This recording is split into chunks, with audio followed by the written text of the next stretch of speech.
pero con muchísimas naciones diversas, lo mismo que Yugoslavia. ¿Yugoslavia qué significa Yugoslavia? Acá estoy seguro que habrá bastantes descendientes de eslavos y de lo que antes se llamaban los yugoslavos, pero es un término que no le gustaba a nadie. Yugoslavia significa los eslavos del sur. Pero bueno, entre los eslavos del sur había eslovenos que hablaban esloveno católicos, croatas que hablaban croata católicos, serbios que hablaban serbio ortodoxos, había minorías musulmanas que también hablaban idiomas eslavos, es decir, no había mucha unión que justificara, y menos todos los cambios. Bueno, sería muy largo meterse en temas tan concretos. Bien, entonces, nación-estado, hay todo un deseo de convertirse en Estado nacional. Uno de los elementos que va diseminando el nacionalismo en el siglo XIX será los ejércitos de Napoleón Bonaparte. Napoleón Bonaparte era profundamente nacionalista, en el sentido de que quería poner a Francia en la cumbre del poder, como la puso durante algunos años, pero es muy interesante porque con el imperialismo francés lo que quiere es liberar, entre comillas, a una serie de naciones que estaban bajo la férula del imperio alemán o austroalemán, etcétera, o quiere liberar a distintos pueblos que estaban bajo distintos poderes. Por lo tanto, en las mochilas de los soldados napoleónicos, por un lado trataron de difundir los valores de libertad, igualdad, fraternidad propios de la Revolución Francesa, pero también pusieron la semilla del nacionalismo. Por ejemplo, los distintos principados alemanes, que estaban separados entre sí, no les gustó que Napoleón entrara como Pancho por su casa, venciendo habitualmente a todos los alemanes, y de ahí surge un movimiento de unificación alemana que llegará a su culmen en 1870. 1870 es un año muy importante para el nacionalismo porque se da la unificación alemana y la unificación italiana. Unificación alemana y unificación italiana. Como estados tienen menos historia Alemania e Italia que la República Argentina o que la República de Bolivia, como estados, no como tradiciones culturales, evidentemente. Bien, entonces hay muchas familias de nacionalismos. A mí me gusta distinguir dos grandes corrientes nacionalistas: el nacionalismo subjetivo y el nacionalismo objetivo. Nacionalismo subjetivo y nacionalismo objetivo. ¿Qué es el nacionalismo subjetivo? O mejor dicho, vamos primero a ver el nacionalismo objetivo, que es el más fácil de entender. El nacionalismo objetivo es el que considera que la nación está formada por una serie de elementos objetivos, como puede ser la raza, la lengua, la historia de un pueblo, las tradiciones, y eso hace a la identidad de una nación. Y habitualmente el nacionalismo lo que dice es que mi cultura, mi raza, mis tradiciones son la cultura, la raza, la tradición superior. Y por lo tanto mi pueblo tiene un destino inexorable en la historia de la humanidad de hacer que mi cultura prevalezca. Mi cultura o mi raza o mis tradiciones o lo que sea. Bien, esto se dio fundamentalmente en el mundo germánico y en el mundo eslavo. Digo fundamentalmente porque en el mundo anglosajón y en el mundo latino también se dio, como también el nacionalismo subjetivo se dará en el mundo eslavo y en el mundo germánico. Estoy hablando de tendencias. Pero quizá el elemento más característico del nacionalismo objetivo es el racismo. El racismo. Racismo que siempre ha habido racismo a lo largo de la historia de la humanidad, pero surge fundamentalmente en el siglo XIX. Hay dos autores que ninguno de ellos es alemán, uno es francés, el otro es inglés. Uno se llama Charles de Gobineau, que tiene un libro sobre el estudio de las razas. El otro es Houston Stewart Chamberlain, que no hay que confundirlo con un primer ministro inglés, que consideran que hay una raza superior, que es la raza aria, la raza blanca. Después llegará un señor discípulo de estos que se llama Vallée de la Puig, que especifica más. Dice: la raza superior son los individuos altos, rubios, con ojos celestes, con cráneo dolicocéfalo, me parece que es. Bien. Y entonces estas ideas se van transmitiendo dentro de la opinión pública de algunos países y va teniendo bastante escucha en Europa Occidental, muy en particular en Alemania y también en los Estados Unidos. Ya hablaremos de los Estados Unidos. Bien, y llegará a su punto culminante con el nacionalsocialismo, Rosenberg, que era un teórico del nacionalsocialismo, y con Hitler. Bien, el racismo no tiene ninguna base científica. Todas las razas son iguales en dignidad. Me parece que en el único ámbito en donde sí hay diferencias raciales es en las Olimpiadas, porque nunca veremos a uno de raza negra ganar natación y casi nunca veremos a un blanco ganar carreras. ¿Por qué? No lo sé. Si hay alguien en el público que me puede explicar, me dijeron que los huesos son más pesados, yo qué sé. Pero es verdad que hay pueblos, razas que tienen más facilidad para un tipo de deportes y otros para otras, porque hay diferencias fisiológicas en las razas, pero no en cuanto a capacidad cultural, de creatividad, de inventiva, etcétera. Son hijos de su tiempo, de sus circunstancias, etcétera. Ahora, afirmar la superioridad de una raza y por lo tanto la inferioridad de todas las demás razas, y en particular de una raza concreta, que es la raza semita, y en particular los judíos, trajo la tragedia del Holocausto, la Segunda Guerra Mundial, etcétera. Aunque no es solamente esa manifestación de racismo, ha habido muchas manifestaciones de racismo a lo largo de la historia. Es curioso, en el mundo anglosajón el mundo anglosajón es muy autorreferencial. Admiro profundamente el mundo anglosajón. Pero el otro día leía a Chesterton que decía que un inglés cuando va de viaje nunca sale de Inglaterra. Y es verdad.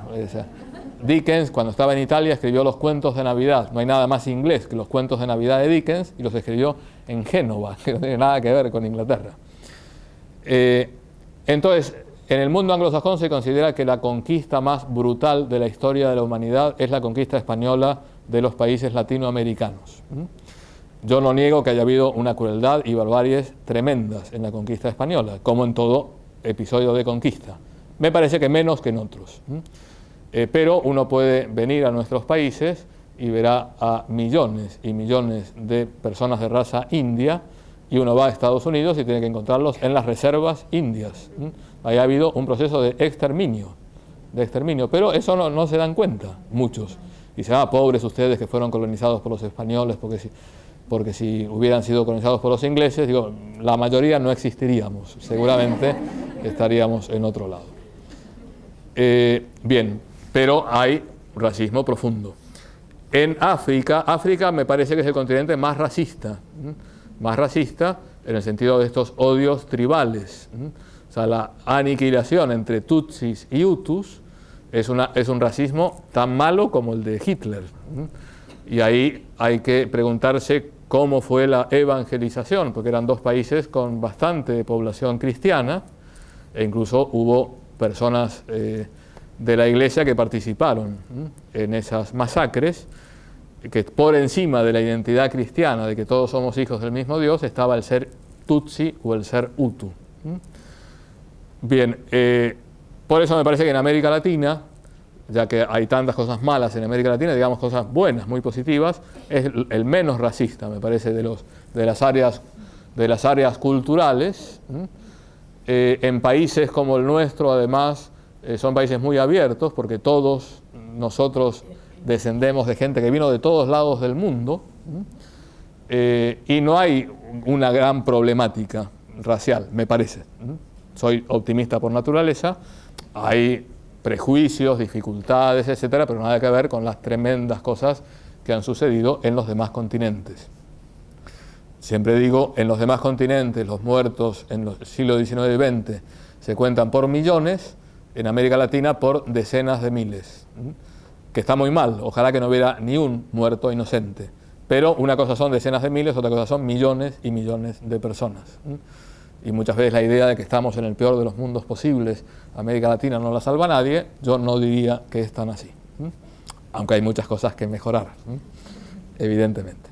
Bien, esto es el nacionalismo objetivo, que es el que más daño ha causado, me parece, en la historia de los últimos siglos. Y que todavía hay muchas cosas que resolver. Por ejemplo, se ha dado algunos brotes de nacionalismo muy fuerte, por ejemplo, en los países bálticos, Lituania, Letonia y Estonia, que tenían todo el derecho a independizarse y tienen una fuerte identidad cultural. Bueno, ahí el 40 o 50% de la población eran rusos. Entonces, no sería justo decir, bueno, no, para los rusos, ciudadanos de segunda categoría. No, porque bueno, ya forman parte del Estado, de la nación, hay que ver cómo se respetan los derechos de todos. Porque la historia va cambiando la identidad de las naciones. Entonces, no se puede decir, nos trataron mal, ahora que se vayan todos. Que la frase que se vayan todos de aquí era distinta. Hay que saber garantizar los derechos de todas las personas. Bien. El nacionalismo subjetivo es el que considera que la nación, evidentemente, tiene elementos objetivos de tradición, de lengua, de religión, pero la nación es fundamentalmente un proyecto para el futuro. Y la nación tiene sentido cuando estamos juntos para hacer algo. Y si no tenemos nada que hacer juntos, mejor es que nos separemos. Por lo tanto, los pueblos tienen que buscar cosas que se entusiasmen para hacer juntos.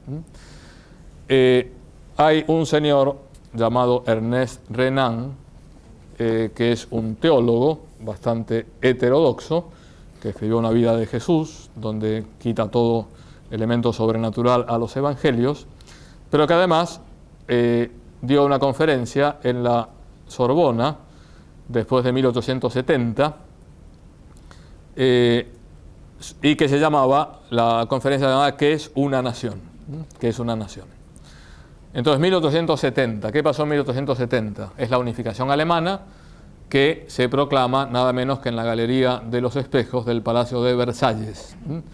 Los franceses, que habían sido derrotados muy gravemente en la guerra, estaban totalmente humillados. Ellos que se consideraban el no va más, se ven totalmente derrotados.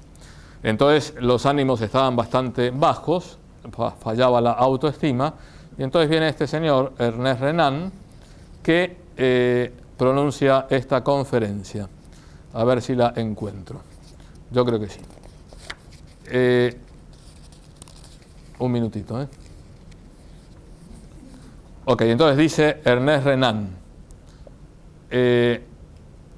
Dice, después de haber criticado el concepto de nación basado en la raza, la lengua, la geografía, la religión, presenta la siguiente definición. Una nación es un alma, un principio espiritual. Una nación es una gran solidaridad creada por el sentimiento de los sacrificios que se han realizado y que se está dispuesto a realizar en el futuro.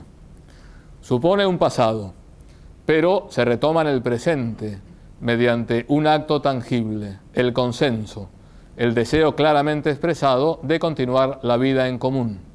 La existencia de la nación es un plebiscito cotidiano. La existencia de la nación es un plebiscito cotidiano. Las naciones que tienen futuro son las naciones en las cuales sus miembros quieren permanecer juntos porque están haciendo cosas juntas, tienen grandes proyectos que realizar. Entonces esto es una visión muy positiva y muy interesante, porque si el proyecto es bueno, se pueden sumar todos tipos de personas, sin importar la raza, la tradición cultural, la religión, etc. Es lo que vemos, por ejemplo, en los Estados Unidos. Yo decía que hay muchos elementos del nacionalismo objetivo en Occidente. En Estados Unidos en concreto, ha habido un nacionalismo objetivo muy fuerte. Ningún país tiene una historia totalmente buena o totalmente mala. A mí me parece que, siendo una nación estupenda los Estados Unidos y fantástica, hay como tres grandes pecados de la historia de los Estados Unidos. que son el exterminio de los pueblos nativos, la guerra con México, con América Latina en general, pero con México en particular, que le quita la mitad del territorio, y el problema racial con los negros. Bien, todo eso manifiesta una presencia del nacionalismo objetivo. No digo ahora, el 2009, estoy hablando de la historia. Y entonces está también la idea de que el norteamericano, es un WASP. WASP significa avispa en inglés, pero si ponemos puntitos, WASP, significa white, blanco, AS, anglo-saxon, P, protestant. El americano es blanco, anglosajón y protestante.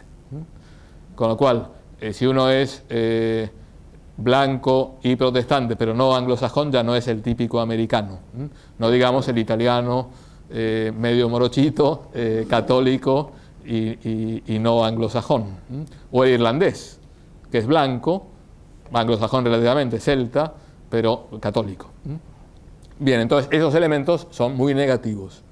Me parece que se han ido superando a lo largo de la historia, y si hay algo positivo en la elección de Obama, sin meterme en política, es impresionante, es increíble que una persona de su raza sea ahora el presidente de la República, conociendo la historia del siglo XIX de los Estados Unidos. Es el sueño americano hecho realidad, y hay tanto que aprender de esas cosas. Bien, pero una persona puede sentirse americana de Estados Unidos, puede emocionarse escuchando el himno, poniendo la mano en el corazón, como hacen, etcétera, y se puede llamar Rodríguez, Fernández, puede ser de origen indio, indio de la India, o italiano, o lo que fuera. Esto significa que una identidad no está necesariamente basada en elementos objetivos, sino en un proyecto común, el sueño americano. En gran parte, muchos países que han recibido mucha inmigración, tendríamos que tender a este nacionalismo, un patriotismo subjetivo, porque hay muchas cosas que nos unen, y a su vez hay mucha riqueza de distintas tradiciones culturales. Hablo de Argentina, hablo de Brasil, que son países donde hay, acá, si decimos cada uno los apellidos que tiene, está toda la historia de la humanidad. Bien. Voy a acabar. Hoy no dejé tiempo para preguntas ni nada, lo lamento. La próxima vez hablaré menos. Entonces, ¿qué dice Juan Pablo II? Vamos a rendir un homenaje a Juan Pablo II frente al nacionalismo. Si hay un papa que fue patriota, es Juan Pablo II. Polonia por arriba y por abajo. Pero a su vez era ciudadano del mundo. Y creo que nos da ejemplo de cómo tiene que ser la relación con nuestra patria, y a su vez la apertura a lo universal. Entonces, hay un discurso que yo les recomiendo vivamente su lectura, que es del 5 o del 15, no me acuerdo, de octubre de 1995, que pronunció ante las Naciones Unidas. 1995, después de la caída del muro de Berlín. Entonces el Papa hace un panorama de la actualidad mundial y dice, bueno, hemos hablado mucho de la libertad, de los derechos de las personas, eso ha triunfado con estas revoluciones que han cambiado la faz del mundo, ahora se trata de hablar de los derechos de las naciones y de crear un nuevo orden internacional. Entonces aborda el tema del nacionalismo porque es un problema que cuando se descongeló la Guerra Fría, se descongeló precisamente todos los problemas limítrofes, étnicos, culturales, etcétera, y hemos tenido muchas pequeñas guerras en estos últimos años que antes eran impensables, porque estaba Estados Unidos y la Unión Soviética. Ahora que solo quedó Estados Unidos y no hay ninguna Guerra Fría, todo esto ha vuelto a surgir. Entonces el Papa ahí hace un gran análisis antropológico, como solía hacer el Papa, Juan Pablo II, donde dice que hay, por un lado, la naturaleza humana tiende a lo particular, se identifica con lo particular, y a su vez está abierta a lo universal. Dice, está unida a lo particular, a la familia, pero la familia tiene mucho que ver con la nación, porque nación viene del verbo nascere, que significa nacimiento, y nacemos en el seno de una familia. patria es de los padres, fatherland se dice en inglés. Por lo tanto está todo muy unido. Pero a su vez, por naturaleza también, estamos abiertos a lo universal. Formamos parte de la familia humana, de la familia de los hijos de Dios. Y dice Juan Pablo II que hay habitualmente una tensión entre lo particular y lo universal que hay que vivir con sereno equilibrio. ¿Qué es lo que falta habitualmente? El sereno equilibrio.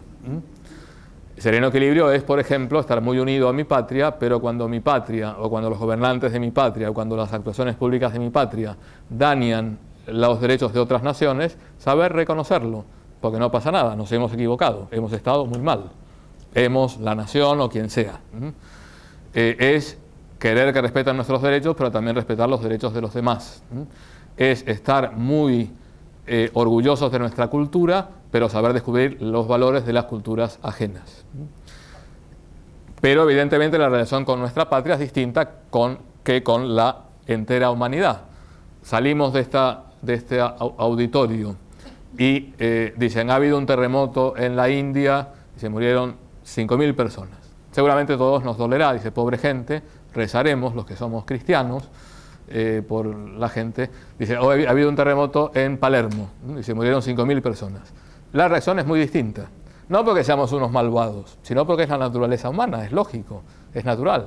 Se murió una señora, qué pena, esa señora es tu madre, bueno, entonces es distinto, es muy distinto.